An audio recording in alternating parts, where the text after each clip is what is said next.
right. Well, thank you for your patience, everybody. Our next session, we're just going to jump right into it because we have 4 amazing speakers who are going to give some really awesome presentations on how they're working in the future of food space. So today we have Justine Reichman, Matthew Cohen, Dr. Barlow, and Mark Lim.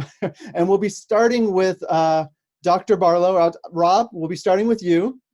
And then after that, we'll be jumping over to Justine, Matt, and Mark, and then we'll have some awesome Q&A. So please, everybody, while they're talking, feel free to ask questions and engage in the chat. So without further ado, I'm gonna actually my video was off the whole time, so you just heard my voice. That's what the socket does, guys. So all right, Rob, are you ready to go, sir? All right, here we go, everybody. And if you're not speaking, feel free to close your video and then we'll switch it over.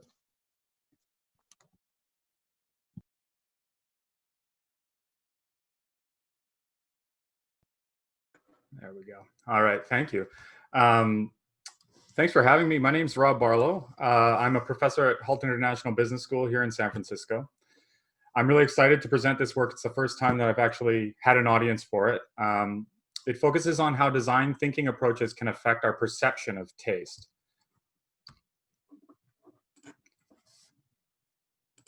There we go. So the work's based on a paper that'll be published as part of an edited volume on design thinking and healthy food experiences. The book is called, it'll be published in December. It's called Design Thinking for Food Wellbeing, the Art of Designing Innovative Food Experiences. Last I saw, it's going to cost $150, so I think most people are going to be checking it out of the library. But in any case, I'm excited to present to you guys. My colleagues, Matt Johnson and Prince Guman, are co-authors on the project, but they couldn't be here today, unfortunately. So most of us have experienced or can understand why others enjoy experiencing the pleasures of a good home-cooked meal, or popping into a local bakery for fresh baked goods, or of picking up a coffee at the local independent coffee shop, or of sipping on a cocktail made especially for us. There's something special about these experiences, a sense of personal connection between us and the maker of these goods. Some of the pleasure they bring comes from the comfortable atmosphere we experience in these places, or the self-satisfaction we experience for supporting local businesses. But there's something else. Often it may feel as if we can detect the care and attention that went into making the food or drink we're consuming, and that makes us happy. Many of us also understand that, other things being equal, we would prefer to have these feelings when we eat and drink, to feel that we're not just part of the faceless mob, but someone who matters to the person who made these things for us. But these effects aren't just additions layered on top of the taste experience. They can actually affect our perceptions of the flavors themselves. So today I'm going to talk about how design thinking can contribute to this transformative effect. First of all, taste perception is not a straightforward transmission from the tongue. Even for the same individual, completely different perceptions can emerge from an experience despite identical sensory information. And this suggests that our sense of taste is highly impressionable. For example, research has shown that organic packaging labels will bias how we taste food. I've got the citations on hand. I haven't added them, but I'm happy to pass them along if people are interested. Turkey tastes better when it's packaged with a national brand label. Kids like carrots better when they're told they came from McDonald's. And sommeliers who describe white wine as having flavors of honey and citrus will describe it as tasting of raspberry and mahogany when it's been dyed red. And then there's the most famous example of all, the Pepsi challenge. Most people surveyed will report preferring Coke, but controlled studies have found that in reality, this preference is driven by the brand label. In double-blind taste tests, a majority actually prefer Pepsi. And when brand labels are showing, they prefer Coke. In other words, the mere belief that one is drinking Coke has a significant impact on the tasting experience. In fact, functional MRI research has shown that when drinking a Pepsi disguised as a Coke, we'll often witness brain activity identical to what we'd expect if the person was drinking a genuine Coke. It is as if, for all intents and purposes, they are drinking Coke, despite the fact that they're drinking Pepsi. Effects like these work on the same principle as the placebo effect. So far from being a secondary add-on effect, brain-based research suggests the effects of placebo can be just as real as that of any biological agent. So when you think you're drinking a Coke, your brain responds as though you are, even when you're not. In sum, consumers do not and perhaps cannot experience food as it is. Their impressions will always be shaped by effects outside of pure sensory information from the tongue and nose. The mechanism by which this occurs is known as mental modeling. Taste perception can be highly influenced by the mental framing of the taste experience. In general, we're not primarily sensory creatures. Our brains don't experience reality directly. Instead, they construct an internal model, a representation of our experiences. And many variables impact how these models are constructed. Of course, the signal coming from the tongue in response to the food itself is one of them, but the same food or drink can taste different depending on a wide variety of factors, beliefs, and manipulations. Each time you take a bite of food, you're not experiencing the food per se, but the brain's approximation for what the experience of eating that food should be like. This is understood to be the operating mechanism for all perceptual experience, but it's especially true for our sense of taste, which provides a relatively weak signal compared to other senses like vision and hearing. So how does this all connect up with design thinking? Well, let's go back to the examples I discussed at the start of the talk and consider the connection. These contextual factors can be part of the mental model that shapes taste perception during these experiences, the experiences I talked about at the very beginning. When we perceive personalization and careful attention to consumer needs in the food and drink provided to us, these factors shape the mental models through which we experience taste, and we perceive them more positively. This, as it turns out, is a natural consequence of the tendency for intentionality to shape our everyday judgments. This connection is intuitive and something we can all recognize. When bad things are done to us, we judge them more harshly when we think they're intentional. Children think premeditated acts deserve greater punishment. And in fact, non-human primates have been found to make similar judgments. And of course, the role of intentionality in shaping our judgment is inscribed in our laws, marking the everyday distinction between manslaughter and murder. Humans typically experience a similarly close link between intentionality and enjoyment, meaning the intention behind an act can also have a favorable impact on our mental models. Therefore, when it comes to food, whether real or imagined, a diner's beliefs about the origins of the meal, the process through which it was created, and the motivation that inspired it have a profound impact.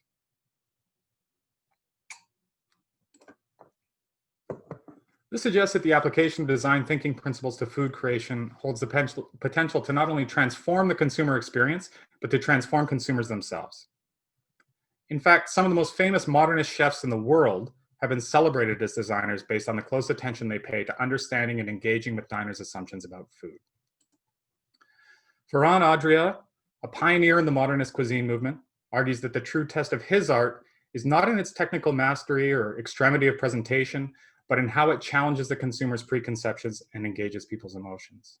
At its best, he really does describe it as a creative exercise in empathetic understanding, in which the chef engages the diner's connection with food and tradition, provoking reaction and forcing them to reassess their assumptions. And in 2006, he was awarded the prestigious Lucky Strike Designer Award by the Raymond Loewy Foundation in recognition of his lifetime achievements in the field of design. But design thinking can have similar effects in lesser known establishments that don't have a reputation engraved into the mental model of the consumer. Consider SRO, or Standing Room Only, which is a cocktail bar in San Francisco. I've yet to visit it, but I'm hoping to soon. Here, patrons co-create their drinks with the bartender. Customers are asked to provide input in the form of a personal story or a favorite song or their current mood. Then the bartender takes this personal input and through their own interpretation creates a custom drink. By making the co-creative process transparent and inviting the consumer into it, these mixologists established the powerful and transformative belief that the customer's drink was constructed with consideration of their own ideas, preferences, and personality. Of course, one might still object that this approach can't translate to the everyday, that it's because these chefs and mixologists are serving people who are seeking out food or drink adventure that they experience such an attachment to the end result. But don't we experience these effects in more mundane circumstances every day? Doesn't it explain part of the distinct appeal of sitting down to eat a baked good from the local corner bakery as opposed to doing the same at a national chain serving identical goods across hundreds of locations like Panera Bread or Pret a Manger? In fact, there's evidence that this insight is finding purchase in the restaurant industry. Consider the Joseph Richards Group, a hospitality company in Western Canada. While competitors in the region such as the Earls, Milestones, and Cactus Club chains offer similarly stylish cuisine and dining experiences at a similar price point, their locations share identical menus and rely on a traditional branding strategy premised on standardizing the dining experience across locations in order to establish a clear brand identity. By contrast, the Joseph Richards Group restaurants have designed each of their locations to evoke a sense of locality and personalization. They've met with great success through this approach, opening 25 establishments over the past decade alone. Each has a different name and has been designed with its own personality, thus hiding the corporate ties that bind them together. This, no doubt, affects the mental framing of guests at their establishments. Diners feel they're experiencing something unique, local, and tailored to them. Perhaps unsurprisingly, the ownership group describes their approach in a language reminiscent of design thinking, where the unifying theme is a drive to constantly fine-tune their concepts according to the needs of their guests. That's a quote. Application of design thinking principles to the food industry tends to focus on understanding the consumer in order to provide them with an experience that they will enjoy. The exercise is ultimately seen to be about transforming businesses in order to satisfy the consumer. However, applying the design thinking framework to the production of dishes and food experiences does more than this. It also involves transforming dining into a self-consciously relational experience in which the diner's raw perception of the food itself interacts with an awareness that the experience has been designed for them with their needs and desires as a fundamental focus. In other words, it gives us the power to transform the consumer by altering the mental model by which they experience their food. Thank you very much. I'm 15 seconds over, apologies. No worries, as I drink my Pepsi. Well, good timing. Thank you very much, Rob. We're just going to jump right ahead. We're going to hold the Q&A till after everybody's spoken. So, Justine, calling Justine, are you ready? All right. Sorry, yes, hold on. No worries. Hopefully you didn't drink too much sake there, Justine, yeah? Maybe just a little.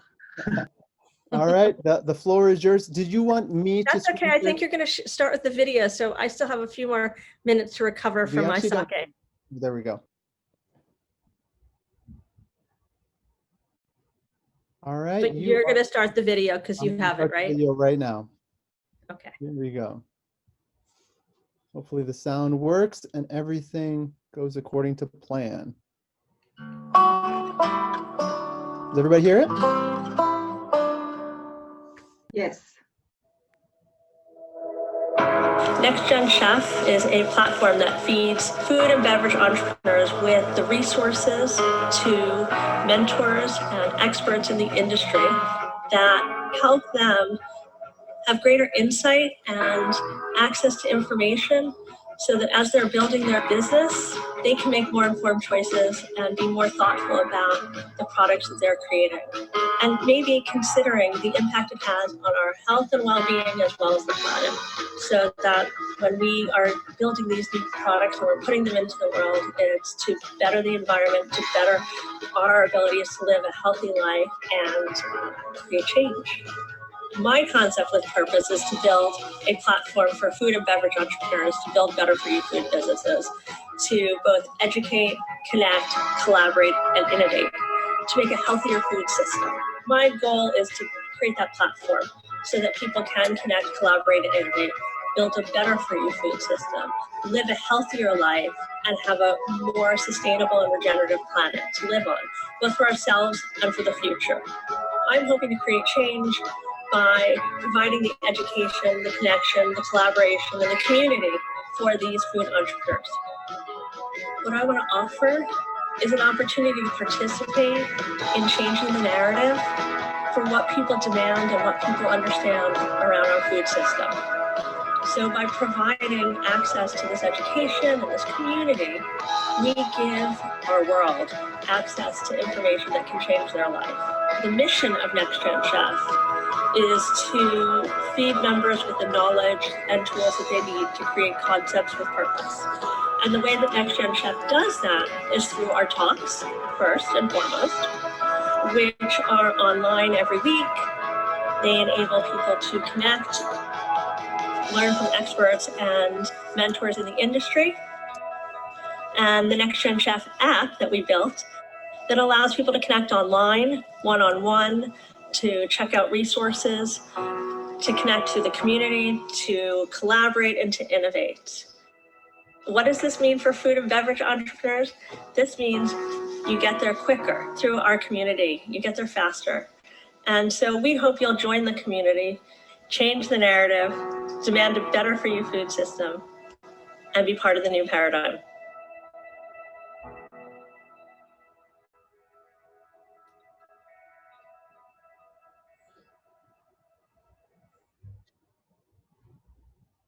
All right.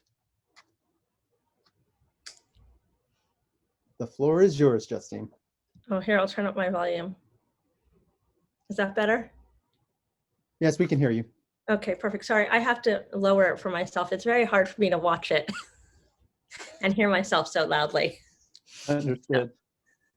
In any case, thank you guys. Thank you guys for having me. Rob, it was great to hear your presentation. It was inspiring, and what an act to follow. So I was completely inspired by it and blown away, and would looking forward to learning more about that. So I'm excited to talk to you guys today a little bit about some of the things that we have done at NextGenChef and some of the learnings that we've had with Essential Ingredients, the new podcast that we've launched, because we built NextGenChef as a platform for food entrepreneurs to build better for you food systems. And we've done this as an experiential community so that people can connect and collaborate, but equally have access to information so that they can make more informed choices and create better for you food systems so that they can make the right choices based on the information that they can get. So we connect people through mentors and resources and events and thought leaders, so that we're not giving them the information, we're giving them the opportunity to hear different perspectives so that they can make the choice for themselves from soil to shelf.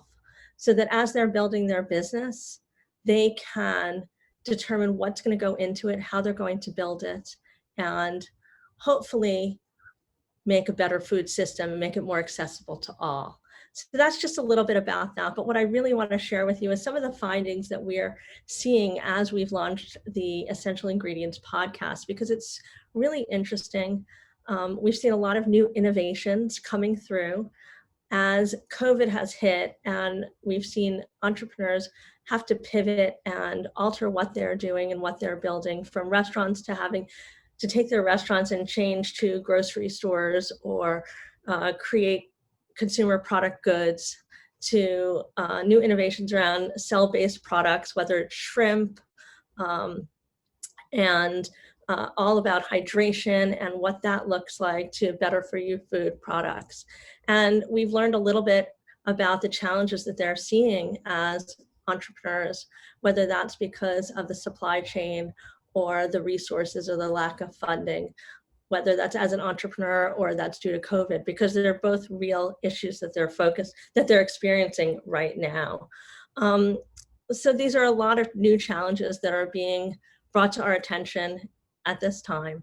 And so through these conversations that we're having, we're able to bring on brands and founders to be able to share with the public what they're building, so that we can demystify some of the products, the new innovations that are being developed, and bringing also the experts in the industry that can help us better understand some of these innovations. So I'm going to give you an example of one of the products that we just brought on recently, which was a product called Boomy cane water. And as an example, this is a cane water that is known to be very hydrating.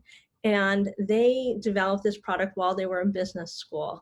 And traditionally, sugar cane is very toxic, if not organic. And so there were a lot of questions around that. Equally, we spoke with a hydration expert, Gina Bria, who came in to talk to us about using plants for hydration and the impact you can have by hydration through plants, and how that can actually be more hydrating than drinking a glass of water. And then we brought in somebody to talk about the principles of Ayurveda and how that integrated into this water, so that we could demystify for people what this new kind of water is, and determine whether or not it was a fad, or whether this is what the future of water looks like for people, and if it's a new way to hydrate, and how we can interpret this as a customer and for our health, and what it means to us, because there's so many new things, and we don't always know how to look at them and to understand them. So a lot of the innovations that we're seeing right now are new. And what NextGenChef and what Essential Ingredients is really trying to do is bring in those experts to allow people to understand what they are and how to understand for themselves if it's the right thing for them, and see if it's a fad or if it really is a new innovation that's meaningful for the future, and so that they can determine if it's the right choice for them. So that's just one example of some of the innovations that we're seeing. Another one that we're seeing that's really interesting is around avocado. And there's a lot of people that are trying to come up with new innovations because there's so much talk around dairy and gluten. And people are now very in touch with their health and creating products to deal with their own personal medical issues. And it's inspiring them to create products for themselves. So as a result, they're coming up with new innovations. And so I can give you another example of somebody that came up with an avocado pudding. It was inspired by her father who had diabetes. So these are just some examples of people that are inspired to come up with products during COVID to solve a problem that were inspired by health and wellness. And they're demystifying what this is for people to better understand how they can take this product and enjoy it, and it's healthy, and what it means for them, and what it means to develop this product and how they can enjoy it. So that's just some of it. But the challenges for them as an entrepreneur is the other part and parcel that goes into this, and how they can develop this is the other conversation that we're having when we're on essential ingredients, because they're coming there to have the conversation about demystifying it. They're also coming there to have a conversation about the challenges as an entrepreneur that they're having during COVID, and the challenges that they're having with the supply chain and communicating to people what it is. And so I throw out to you as the audience, what are some of the questions that you have that you'd like to be answered as people are, as you're going to the store and you're trying to understand some of these new innovations out there, whether it's cell-based meat, whether it's, the just eggs, whether it's avocado-based puddings, all these new things that are coming out there. So, I ask you, tell me what questions you're asking, because those are the things that we want to talk about on the show. Those are the questions we want to talk about with the entrepreneurs. Those are the questions that they want to talk about and really answer for you guys and for the listeners, and as they build their business. So that's just some of what we're talking about on the show. We're trying to create an environment so that whether you're a business consumer or you're an end consumer, you can demystify some of these questions, build better products, and create greater access to healthy food. And those are just some of the trends that we're seeing and some of the challenges. Awesome. Thank you very much, Justine. We're definitely going to have some questions in a little bit, but you're working on some amazing things and really doing great work to connect people to kind of understand healthier food systems. So, all right, moving right along. We have a tight ship that we run. We've done a pretty good job throughout the whole day, but Matt Cohen, founder of Off the Grid, are you ready, sir? Oh, you are muted. Perfect. How's that? Can hear you. Will you play my video? Yes. All right. 1 second. Here we go.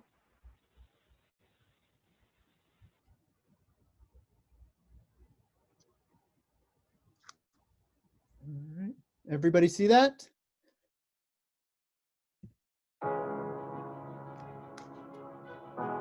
The fire came inches by the farm itself. Everything along the perimeter of the farm was burnt. We're feeling really blessed right now that our farm made it and our crops made it to the extent that we could continue harvesting them as the season progresses. Fresh Approach joined this project with the support of a generous grant from the Growing the Table initiative. When we saw that they were evacuated because of the fires and lost a lot of property, we wanted to help them right away to support emergency harvest for those farms. I mean, we come at a time of craziness. We've got COVID, we've got fire, it's created this urgency for us, not just around climate-friendly farming, but food sovereignty. In even the most traumatic, stressful times of crisis, there's an opportunity for relief and response efforts to strengthen communities. Off the Grid was able to bring together a connection with a commercial kitchen to be able to transform that food into full meals to place into areas of need. So the Salvation Army, Off the Grid, and the Farmers for Fire Relief program really joined together to deliver quality hot meals to survivors at their hotels. If we don't have community, we don't have reason to exist, because everything is about community, everything, every single thing. The fact that fresh produce is making it to people who need it, to me, has brought even more meaning to what I do. And the fresh, healthy food that we grow is intended for everyone.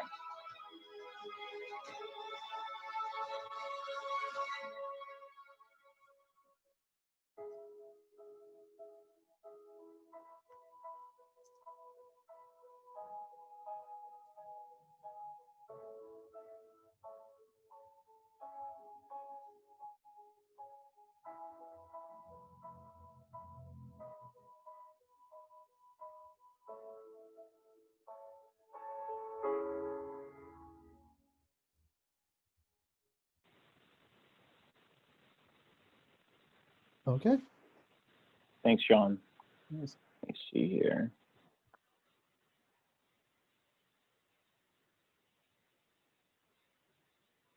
All right. I'm seeing a black screen right now. There we go. Here we go.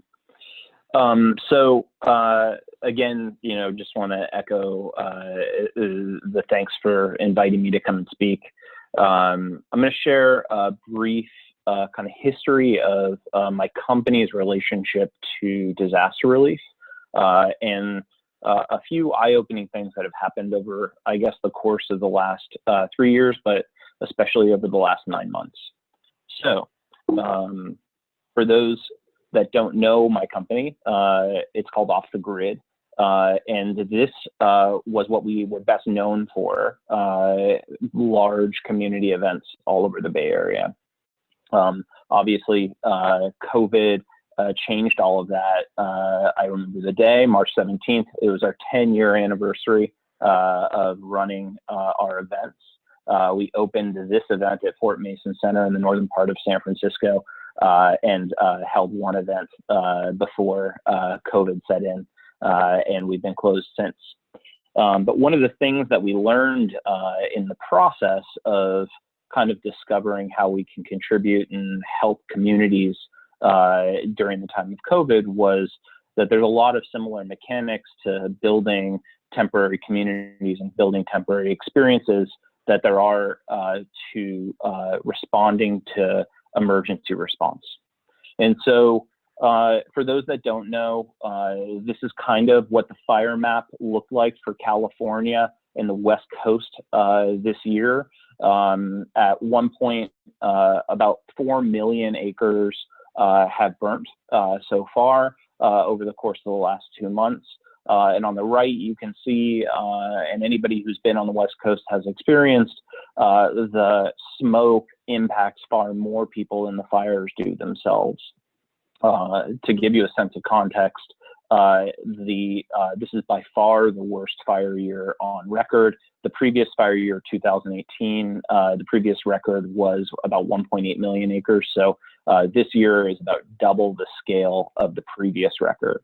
And so when we got involved in this, because we wanted to be able to be responsive and have a hand in helping local restaurants be able to respond to community need, what we quickly discovered was that this is the type of food that is being served in not just shelters, but to first responders and to firefighters. And there's some valid reasons why this type of food is being served, but our perspective is that that people should have something different, and there are different set of values that we might want to consider approaching emergency response. So just for those that don't really aren't familiar with the intricacies of emergency response, there are really 3 different stages. There is an emerging crisis. That's when you're woken up in the middle of the night. You're told to pack your stuff in your car, that you have literally minutes perhaps before your life or the life of your family are in danger. The second one is that there is a period of response. So stage 2 is this, that agencies roll into action. There is firefighters that are deployed or some other type of formal agency deployed. Shelters are set up. That was pre-COVID. Now, typically, people are housed in hotels, and this is where they kind of wait out the crisis that they're in. And then finally, there is the recovery. And the recovery is a period of time where there's trauma, there's pain, and people have a real sense of wanting to find stability within that trauma and within that pain. And food is this amazing resource, really, to be able to help and support in each of these phases. But what I have experienced and what my company Off the Grid has experienced during this time is there's a real opportunity in the second stage of this kind of disaster response the disaster response period where agencies get engaged, and then the disaster recovery period where there's a slightly more formal structure where we might want to consider doing something differently. So one of the things that's important to know is that when a feeding partner, and when I say a feeding partner, this is someone who is contracted by a large organization, generally a nonprofit organization, is engaged, they're given typically 3 criteria for how they choose what they're going to be supplying. The first one is scale. Can that partner meet the needs of what they're being asked to do? And typically, because there isn't a lot of technology that's applied to the space, typically it's how can I find one partner who can meet that need? The second criteria is a cost. So how can I maximize the amount of meals that I'm being asked to serve in order to sustain a community for an unknown period of time? And then the third one is food safety. How can I keep my firefighters? How can I keep my first responders? How can I keep my people who are displaced from getting sick from food that is well-intentioned but maybe not properly refrigerated or properly prepared? We totally agree with all of these things, but I think that the opportunity that we found is how might we also add another layer of decision-making that goes from taking a functioning economy that's vibrant and active, a city or a suburban area that's responding to an emergency, that doesn't take the resources that was flowing through that city and use it to support large industrial farms or large-scale organizations at the expense of the small community restaurants that are being impacted as well, or small family farms. So how might we create an emergency response where impacted farms are able to benefit, impacted small food businesses are able to take local produce and transform it in some way, and then serve it to people who are impacted individuals and families in a really cyclical regenerative process that serves a long-term community recovery. So Off the Grid is a Northern California-based organization, heavily influenced by the benefits of eating local and Alice Waters' kind of mantra of eating whole foods, more delicious and more nutritious sources of produce, and also just the benefits that eating local can serve within a community itself and driving that value to be able to stay within a particular community. So for us, what we've been doing is building out a supply chain and systems that can, number one, support local, diverse, and distributed food response. So rather than saying we're going to have one food partner that serves 10,000 meals a day, we're going to have 50 food partners that serve 10,000 meals a day. The second is that we're really going to focus on nutritious and whole foods. So we're not going to, we're going to choose to work with smaller farmers, and we're going to choose to work with foods that are more nutritious inherently and haven't been processed.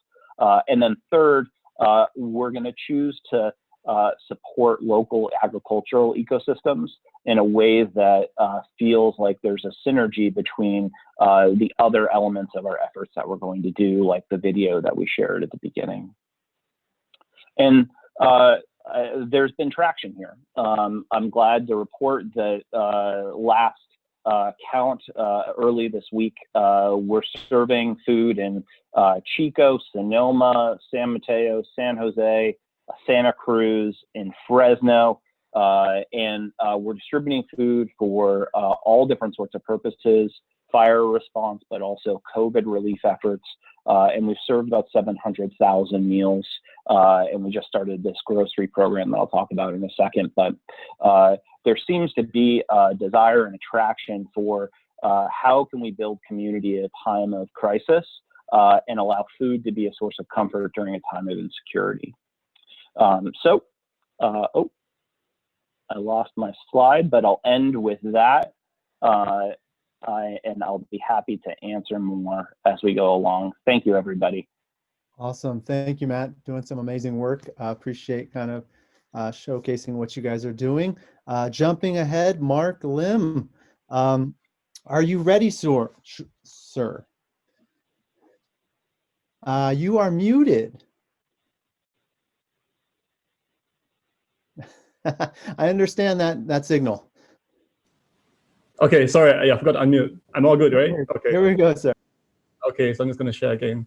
Yeah, I'm just going to speed it up a little bit so there's more time for Q&A. Yeah, so hi everyone, my name is Mark. I'm a strategist from a Singapore company called NamZ. Now, NamZ really develops technologies to make convenience foods healthier, tastier, and more sustainable without impacting cost. We have a brand called What If Foods that's currently selling online in Singapore. So just to briefly explain what we think the main problem with the agri-food industry is, historically over 300,000 crops were available to mankind for human consumption. But only 3 crops today account for over 60% of all calories consumed globally: rice, wheat, and corn. And these 3 crops go through a very intense refinement process that results in calorie-rich but nutrient-poor foods. And the reason behind it is to ensure that there's commoditization, that whichever supplier that they sell to gets the exact same product. What that means basically is that a lot of the foods that we eat are calorie-rich. And this leads to 3 main problems. The first is malnutrition. Over 50% of all deaths of children below the age of 5 are caused by undernutrition. And this really has to do with the prevalence of calorie-rich foods without the proper nutrition. Secondly, it leads to land degradation, because a lot of farming communities today who are focused on one of these big 3 crops are monoculture farmers, and they use intense farming practices that really deplete the land of the nutrients because they keep planting the exact same crop over and over again, which means that long-term, their land suffers. And lastly, it leads to vulnerable farming communities, because if you are a monoculture farmer, you are dependent on just one crop for your livelihood. So in the context of climate change, of very erratic kind of global commodity prices in terms of agricultural products, if prices crash, or if your field just doesn't work because there's a drought, there's a flood, you're in trouble. So in short, we say that crop consolidation has resulted in unhealthier people, unhealthier planet, and unhealthy economy. So what's our mission then? Now, we are really trying to restore agrobiodiversity by including some of these 300,000 crops back into the food supply. Now, this sounds ambitious, but we can just break it down into farm, factory, and fork. And I think the best way to illustrate this is to really use our favorite example, which is instant noodles, or in the US, I think you call it instant ramen. It's a $40 billion industry with over 100 billion portions being consumed globally. And I'm sure many of you love it because you ate it in university. The problem with instant noodles today is that it's really 80% of it is deep fried. Now, deep frying is an 80-year-old technology invented by a Japanese gentleman called Momofuku-san. He did it in post-World War II, where he was trying to feed the starving Japanese population. And the reason why deep frying is so good is because it's cheap. You just put the dough into the deep fry, it comes out, it's dehydrated. Now, the problem with that is that therefore instant noodles are really just made of two things: wheat flour and palm oil. You can't incorporate any other ingredients in deep frying, because once you do that, you contaminate the deep frying oil. So that's why it's not a sustainable or economically viable process. The other also results in is a product that's high in fat because of deep frying and high in carbs because of the refined wheat content. Surprisingly, not many of you may know the reason why there's so much sodium and MSG in instant noodles is because it needs to mask the rancidity of the oil taste. So that's why it's so unhealthy. So how do we then redesign instant noodles to make it something that's more vibrant and exciting? Well, there are 3 steps to it. Again, farm, factory, and fork. So on the farm level, what we do is we go out, we look for ingredients that are underutilized, nutrient-rich, and climate resilient. So I just want to bring our favorite crop to your attention, which is the bambara groundnut. There are 3 aspects of bambara groundnut that really appeal to us. The first is that it's very nutrient-rich. It has about 20% protein, and it's rich in micronutrients such as calcium and iron. Second, it's a crop that really grows on dry, poor soils. It's a very climate resilient crop. So these are pictures of the smallholder farming communities in Ghana that we work with. As you can see, they grow the bambara groundnut on really semi-arid land without fertilizers or pesticides and with very little water. So the bambara groundnut is native to these areas. But in order to expand the supply chain for bambara groundnut, we are going to Southeast Asia, basically bringing local varieties. It's called kacang bogo or kacang pol. And these varieties can grow on land that is degraded. So these photos are taken by our partners who have grown bambara groundnut on land that was actually former palm oil plantation land that was no longer economically viable. So we went to these areas in Southeast Asia, Indonesia and Malaysia, and they have conducted pilot trials, which have been proven successful. It used about the same amount or same quantity as soybeans, because very similar to soybeans, it's also a legume. And it's a fantastic crop. So what do we do then once we have bambara groundnut? This is step 2, which is the factory. And we have developed a proprietary technology that really redefines how instant noodles can look like. So the first part is that we replace the deep fryer with air frying. And what that means is that we don't have to use palm oil anymore, which is unsustainable.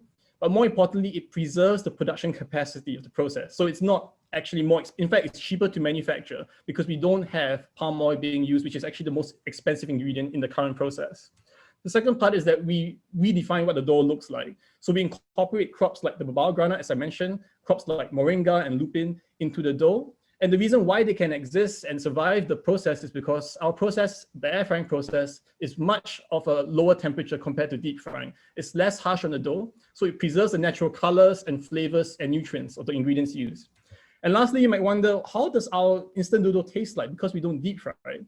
And the truth is it tastes exactly the same. And the reason why it tastes the same is because we determined that the reason for the deep frying taste in the noodle is not really the oil. Oil doesn't taste like anything.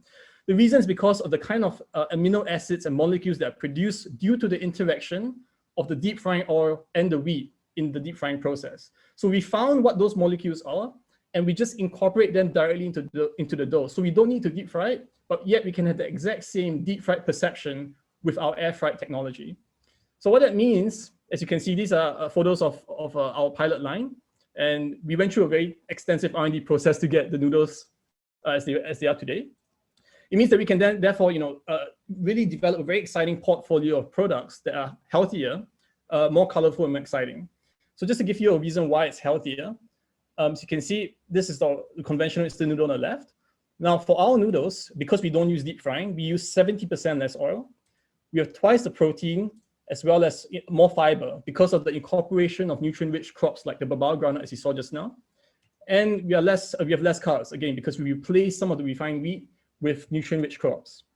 We have a self-sustaining model because what we do is we buy bambara groundnut directly from the communities, as you just saw, from the farmers in Ghana, from farmers in Southeast Asia. We process it, we sell it in the market as a much more improved instant noodle. And from our proceeds, we then go back the chain and try to fund those farmers to create a self-sustaining economy for future fit crops, for crops like the bambara groundnut, which we love.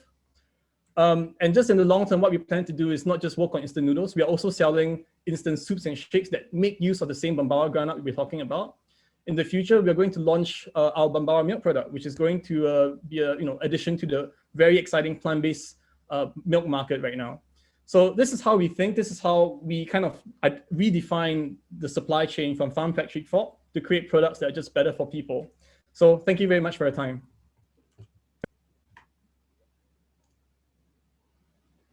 Very cute last picture, by the way. Like, I know it's quick, but all right. I have a couple. We have time, so I have a couple of questions for each of the presenters.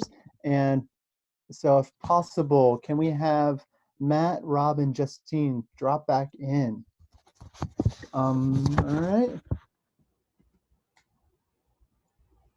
If I could just have a second to say to Mark, that's amazing. And I have to say, last year I teach a design thinking class to master's students, and one of their tasks was actually to redesign the ramen experience. And I really wish that I'd seen your company beforehand. It would have been great to have you come in. But anyways.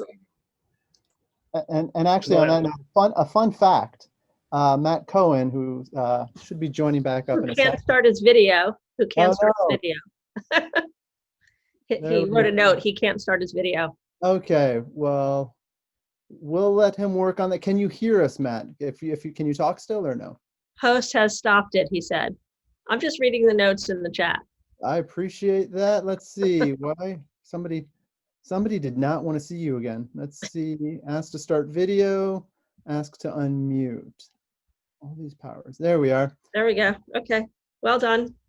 So, Matt, I was just going to let them know in the whole conversation about ramen, one of the ways that Matt and I know each other is in 2008, we started a ramen business. And it was not instant ramen, by the way. It was the 13+ hour cooking the broth and whatnot. And that was a San Francisco endeavor. So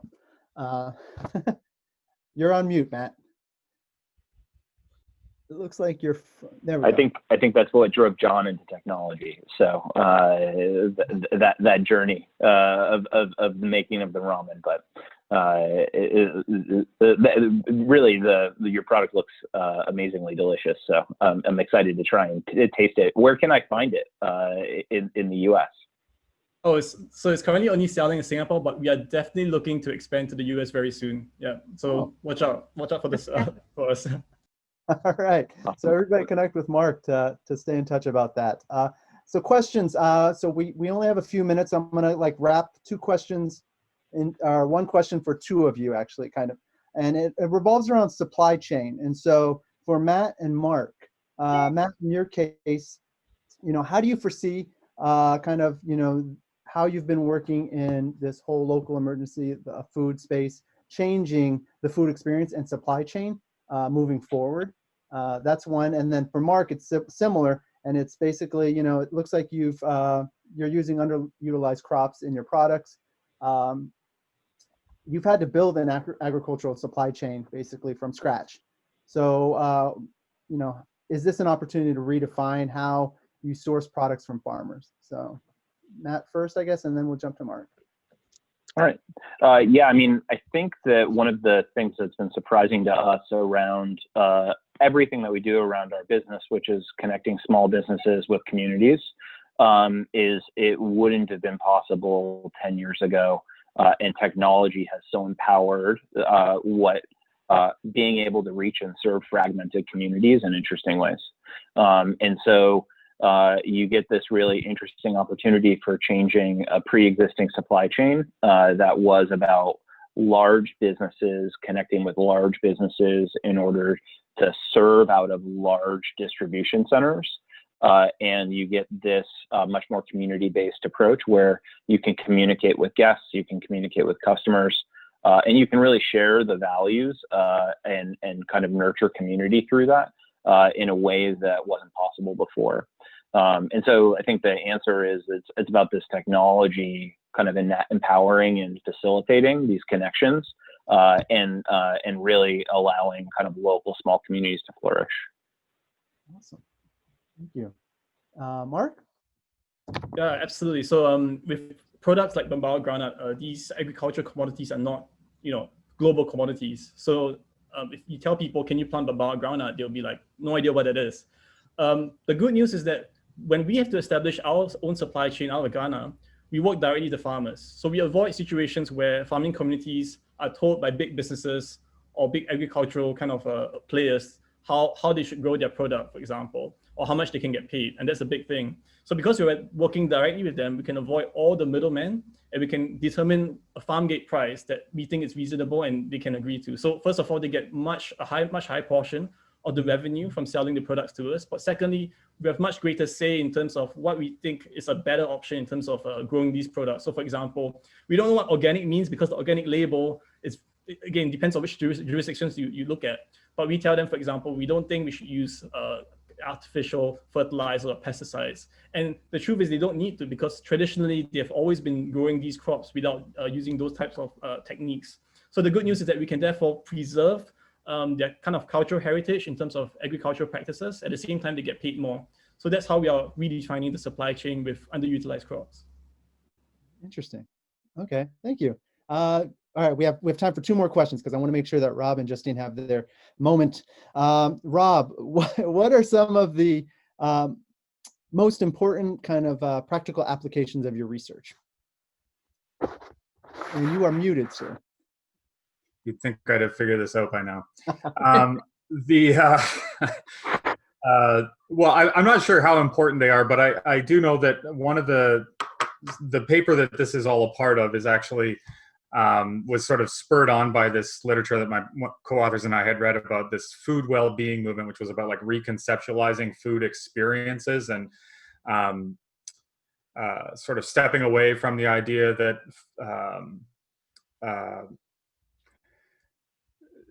healthy eating was about deprivation, right? And so part of the idea was about like reorienting the entire, in fact, some of the educational processes around food and how children are sort of raised to think about food as sort of about emotional connection and about, cultivating sort of new experiences. And so that was part of the story that was inspiring this bit that I gave you guys today. The other side of it was we were also interested in like the introduction of alternative proteins, in particular insect proteins, and thought that this is the application of the design thinking process here, that the mechanism that I talked about in the talk actually would translate quite well to that, where if we can convey the idea that these were designed for people, it may be an easier transition to some of these things than what is currently being experienced by many people who are not making the switch. But yeah, anyways, those are the two main kind of dimensions from the article. I'm sure there's more, but mm-hmm. I feel great that we've brought all of you together, because I think that there's ways for each of you guys to connect even from this, what you presented and kind of how there's intersection. Justine, last question. So you're looking to build community, and helping with kind of education between entrepreneurs and different food systems. What can you share one example of a really cool story, another one of how you're seeing from like someplace else with maybe entrepreneurs in the US, or maybe a company in the US connecting with entrepreneurs in another location? So connecting sort of like whether it's from Germany or wherever to here in the US, and how the connection is. So, okay, yes. Yeah. So there's a variety of companies that we're dealing with here in the US that are talking about expansion overseas. And so through our network, we're talking to people in Germany, et cetera, to talk about what it means to be able to get on the shelves there. So our network has allowed us to expand and have resources there. So we have something called, we originally named it our roundtables, but what we do is we create these roundtables that are specific for food founders. So for example, we have one person that is come to us and they have a vegan and gluten-free waffle. And so she wants to expand and she wants to be able to grow and put it in different places. And so we put together a team that's going to help her devise a plan. So we brought somebody that helps people get on the shelves in Germany. And we have somebody that comes in with recipe development and understands what the process is and what the labels need to be like in these different places. So she's going through that process now when we bring together those experts in the industries in different facets, right? Because they all have different expertise, to help her understand what that process is like, taking it from the US there, understand their labeling, understand what it takes to get on their shelves, and what the supply chain needs to look like, and the lead time, and all those different things. So we're going through that right now. We just brought that person on. So we're actually having him on our podcast soon. So you can all meet him there. And we're just really getting into that right now because we have a lot of people that are building CPG products that want to expand globally. Awesome. Thank you very much, all. We're basically right on time, maybe a minute off, but I feel good about how well things have gone, especially since we just had sake. So thank you very much, everybody. And please continue to chat, ask any questions, connect via the chat functionality on here. And once again, thank you very much. And we're going to be transitioning now to a sugar roundtable. So please. Well, thanks again for having us, or having me. Thank you, everybody. Bye, everyone.